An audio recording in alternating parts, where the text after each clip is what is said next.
é feito um parecer e esse parecer depois é apreciado novamente pelo Poder Legislativo. Este é o processo orçamentário. É importante que nós agora percebamos o que é que devem conter cada uma daquelas peças do sistema orçamentário, PPA, a LDO e a LOA, para que elas se aproximem ao máximo daquele ideal que mencionávamos antes, né? Eu dizia que o sistema orçamentário é concebido de forma ideal e ele será tanto mais próximo do real, quanto mais a sociedade consiga fazer com que isso aconteça.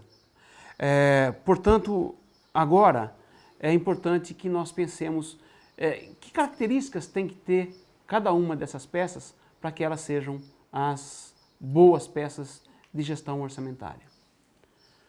Comecemos pelo PPA, ou Plano Plurianual, aquela lei que deve ser feita a cada 4 anos. É lógico que discutir o que seria um bom PPA é alguma coisa que demoraria bastante tempo, mas é possível identificar alguns elementos que, se estiverem presentes nesta peça, farão dele um instrumento de planejamento e de organização das relações da sociedade em torno do orçamento melhor. Quais são essas características? Primeiro, o PPA tem que conter uma boa estimativa da receita para 4 anos. O governo deve olhar as suas receitas nos últimos 5, 10 anos, olhar também quais as mudanças que devem ocorrer nos próximos 4 anos e imaginar que, por exemplo, se fosse aquele caso mencionado anteriormente, um governo que tinha 1 bilhão de receitas, se ele vai ter nos próximos anos 1 bilhão e 200, 1 bilhão e 300, 1 bilhão e 300, 1 bilhão e 400, somo essas receitas. E eu sei também quantos por cento dessa receita costuma ser destinada a investimentos ou ampliação de despesas de custeio de duração continuada. Portanto, eu tenho aí quanto eu vou dispor ao longo do governo de recursos adicionais para gastar além do que já vem sendo gasto. Essa estimativa, então, é fundamental no plano plurianual. Sem ela, o plano plurianual vira uma listinha pouco confiável de intenções, sejam boas ou sejam más, porque não haverá a receita correspondente. Então, um PPA tem que ter uma boa estimativa de receita para 4 anos. Outra coisa que o PPA deve ter é uma definição de recursos disponíveis para investimento. Então, não se trata de estimar as receitas para os 4 anos, mas se trata também de saber quanto dessas receitas estarão disponíveis para gastos adicionais. E isso é importante, né? Existem por aí PPAs que consideram a receita total. O PPA tem que considerar as receitas disponíveis para os programas novos. Em terceiro lugar, o PPA deve conter também programas bem concebidos e bem organizados, né? O orçamento do Brasil é o orçamento programa, já vimos isso. O PPA é o conjunto de programas considerados prioritários para um horizonte de 4 anos, também já vimos isso. Agora, o que são programas? Que características eles têm que ter para que, de fato, o PPA seja uma boa peça de planejamento e de gestão orçamentária? Um programa deve conter um bom diagnóstico, ou seja, ele vai alocar recursos para resolver problemas. Quais são os problemas? O que caracteriza determinada situação como problema? O que leva uma sociedade, uma comunidade, a imaginar que a mortalidade infantil é um dos seus grandes problemas? É preciso saber quanto é a mortalidade infantil em outros lugares e por que aqui ela é considerada pior do que nos outros lugares. O que é que está acontecendo, que está levando a essa mortalidade infantil? É uma questão de falta de tratamento sanitário na cidade? Se é isso, o programa de combate à mortalidade infantil, já tomado como exemplo anteriormente, deve conter projetos de melhoria das condições sanitárias no município.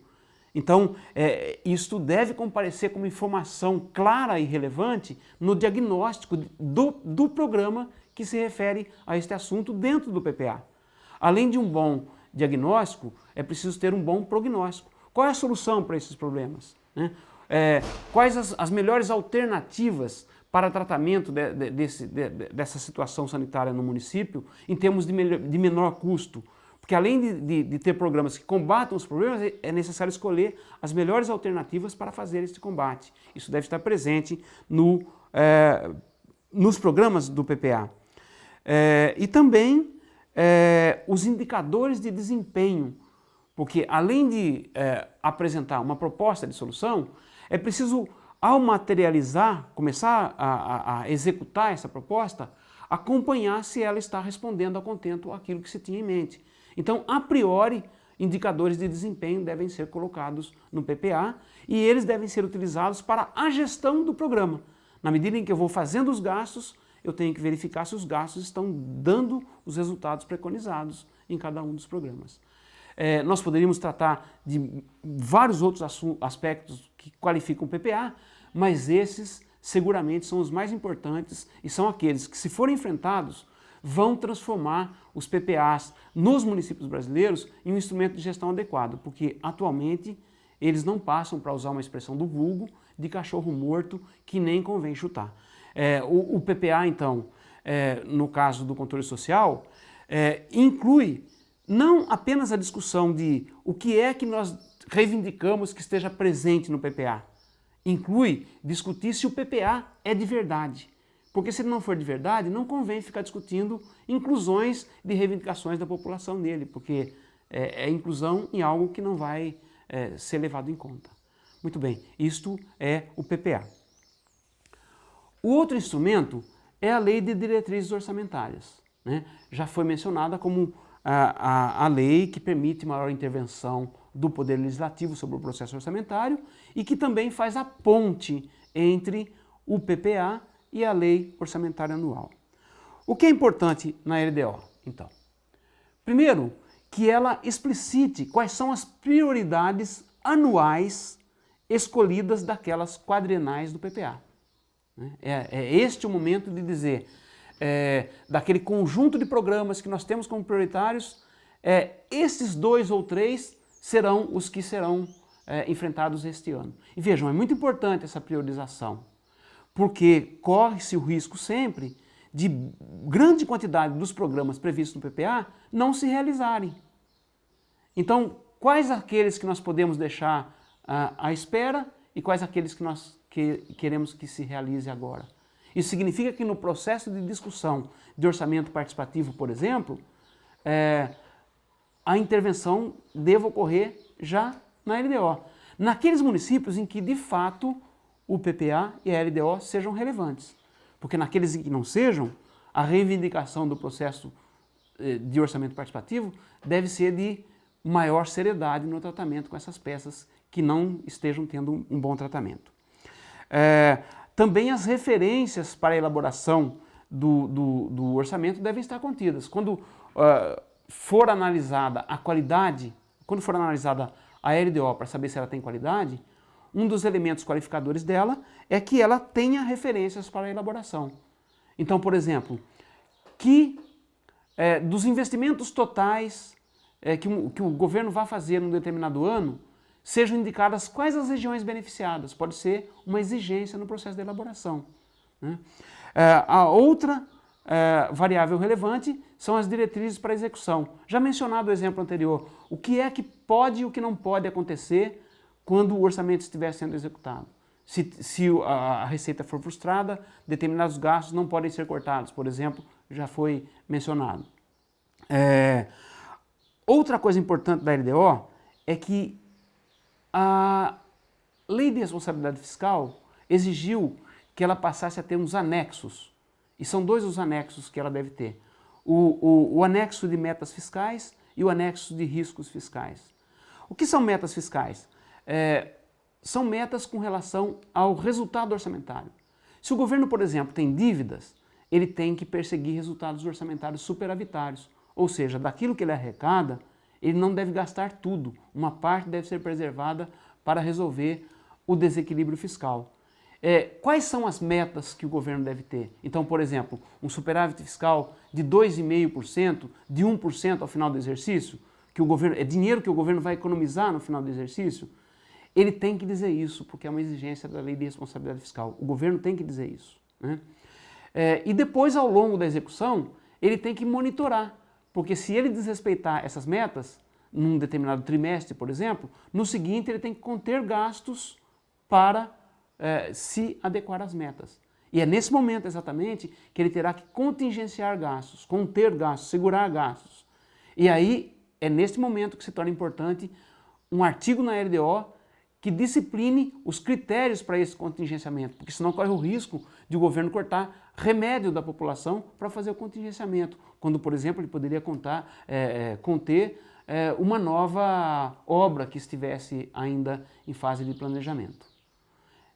Essas são, então, algumas características para melhorar a qualidade da LDO, entre tantas outras que no processo de discussão e no processo de experimentação do controle social, a população vai descobrindo e se apropriando.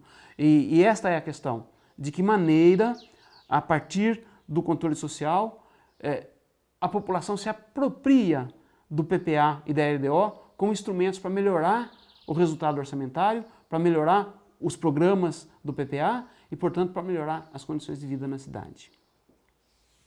Quais são as características que melhoram agora a Lei Orçamentária Anual ou a LOA?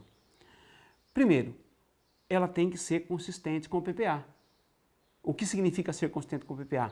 Que os programas que eu estou realizando agora estão entre as prioridades para todo o período. E nesse sentido, como todos já devem perceber, a LDO tem uma importância para qualificar a LOA, a Lei Orçamentária Anual. Se não houver um bom PPA, eu posso dizer com toda segurança que eu não terei um bom orçamento, porque os bons programas não foram concebidos. E vejam, o orçamento vai se tornar apenas um instrumento de gestão de fluxo de caixa, porque o gasto de dinheiro não estará respondendo a metas sociais, a metas socioeconômicas, né, a metas de melhoria das condições urbanas. Uma boa lei orçamentária anual também inclui, pelos padrões atuais da democracia, que aponta na direção da democracia participativa, da democracia substantiva, melhorando a democracia representativa, é a consulta popular, as diversas formas de consulta popular e, de preferência, a participação popular propriamente dita na forma de orçamento participativo. Outra coisa importante da Lei Orçamentária Anual é a seguinte: ela é constituída por 3 partes. Toda a lei orçamentária é constituída por 3 partes. A lei propriamente dita, aquele conjunto de artigos, né, redigidos na forma jurídica, os anexos e a mensagem. Os anexos são uma parte muito importante da lei orçamentária. E os anexos que ela deve conter estão disciplinados também na Lei 4.320 e na Lei Complementar 101.00. Esses anexos explicitam a natureza do gasto por diversos recortes. Então, por exemplo, há um anexo que diz quanto cada secretaria da prefeitura vai gastar. Então você tem que encontrar esse anexo para saber quanto de dinheiro está alocado para cada secretaria. Há um anexo que mostra quais serão as receitas arrecadadas em cada um dos tributos que está previsto para a prefeitura arrecadar ou transferência que ela tem para receber de outros níveis de governo, estados e União. Então são anexos que abrem a informação orçamentária, tornando-a compreensível para os vereadores, para a população e até mesmo para os gestores públicos, que terão que tomar decisões com base nessas informações. De qualquer modo, tanto a lei quanto os anexos estão disciplinados na Lei 4.320. Mas eles têm um problema que é de natureza técnica, que é uma linguagem jurídica, a lei, e é uma linguagem contábil, que prevalece nos anexos.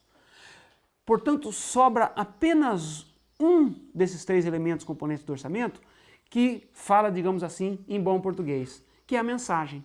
A mensagem é uma parte do orçamento em que o governo vai se comunicar com aqueles que têm interesse no orçamento, primeiramente os vereadores, a população como um todo. O que deve conter, e geralmente não contém, e é importante fiscalizar isso, a mensagem. A mensagem deve minimamente dizer qual é a situação financeira da prefeitura. Porque o orçamento, consiste em uma previsão de receita e uma previsão de despesa e uma previsão de resultado. Agora, esses gastos e essas receitas e esses resultados estão ocorrendo a partir de que situação? Se a prefeitura está altamente endividada e com endividamento de curto prazo, eu tenho uma possibilidade de execução do orçamento X. Se a prefeitura está nadando em dinheiro, na situação ao longo dos exercícios acumulados anteriormente, a situação é outra. Portanto, é preciso que o governo diga a partir de que condições financeiras, né, ele pretende realizar esse orçamento que está sendo planejado. A outra parte que ela deve conter e que é importante é a política fiscal, né? Ou seja, como o governo está vendo o processo orçamentário de receita e despesa posterior ao orçamento. O que é que eu estou buscando com a arrecadação do dinheiro e o gasto público? A minha prioridade é combater o endividamento. A minha prioridade é, neste ano, gastar recursos com saúde. E veja, as prioridades orçamentárias já estão materializadas nos anexos. Quando eu pego um orçamento, por exemplo, e verifico que 70% do gasto vai ser com saúde, significa que eu tenho uma prioridade bastante clara. Agora, isso é uma informação sintética, numérica. Outra coisa é discutir isso na mensagem, justificando por que essa é a prioridade, inclusive. Normalmente, essas leis orçamentárias não explicitam muito bem essas três partes, né? É importante, inclusive, que haja na lei orçamentária um sumário que diga onde começa uma coisa, onde começa a outra, né? Há um desmazeiro tão grande, principalmente no nível municipal, com essas leis, que elas costumam ser uma lei que é feita lá no jurídico, os anexos que são feitos lá na contabilidade e a mensagem, que é simplesmente uma página dizendo que o orçamento está sendo encaminhado para o legislativo, feito no gabinete do prefeito, e essas coisas não dialogam entre si.